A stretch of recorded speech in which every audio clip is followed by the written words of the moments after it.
Je suis Didier Morin, directeur industriel de Crossject que j'ai rejoint il y a maintenant 3 ans. Aujourd'hui, nous allons vous présenter le process d'assemblage de notre injecteur sans aiguille. Le Zeneo est composé d'une trentaine de composants, d'un peu moins de 30 composants si on inclut le packaging qui est l'étape finale. Son process d'assemblage se déroule sur 3 unités de fabrication différentes, auquel s'ajoute aussi le CDMO qui lui a en charge le filling et le packaging qui sont les 2 dernières opérations. Et pour vous présenter ces étapes en détail, je vous présente Angelo, notre responsable de production, qui lui va vous détailler ces différents éléments. À toi Angelo. Allez, suivez-moi, c'est parti.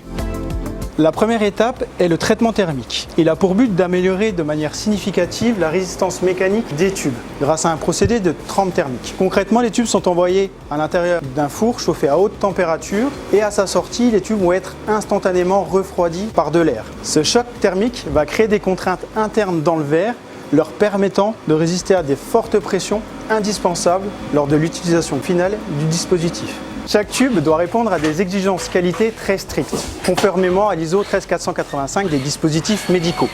Pour cela, 2 étapes de contrôle. La première, les tests de pression. On injecte de l'eau à très forte pression à l'intérieur du tube. Le but est d'éliminer tous les tubes comportant des défauts, entraînant une tenue mécanique non conforme. La dernière étape est le contrôle visuel. 100% des tubes vont être contrôlés visuellement à l'aide d'une binoculaire. Le but est d'écarter tous les tubes comportant des défauts, type pollution, fissures, déformations. L'étape suivante est l'envoi des tubes sur le site de Dijon pour la phase de stérilisation. Cette phase comporte 4 opérations. La première, le lavage des tubes.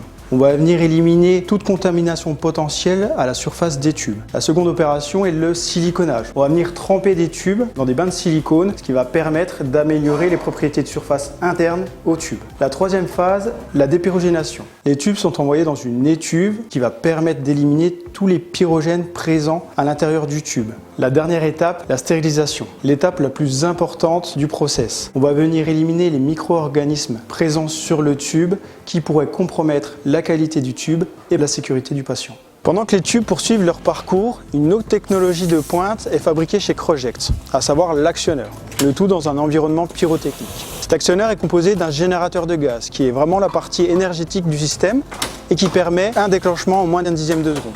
Cela illustre à nouveau l'expertise et le savoir-faire chez Crossject. 110 personnes réparties dans tous les services que nous pouvons trouver dans une entreprise, outre les équipes de production, qui contribuent chaque jour à assurer la qualité de nos injecteurs et la performance, mais qui travaillent aussi à préparer le futur en développant des nouveaux moyens de production qui seront capables d'assurer les volumes commerciaux pour le futur. Merci à vous et à bientôt.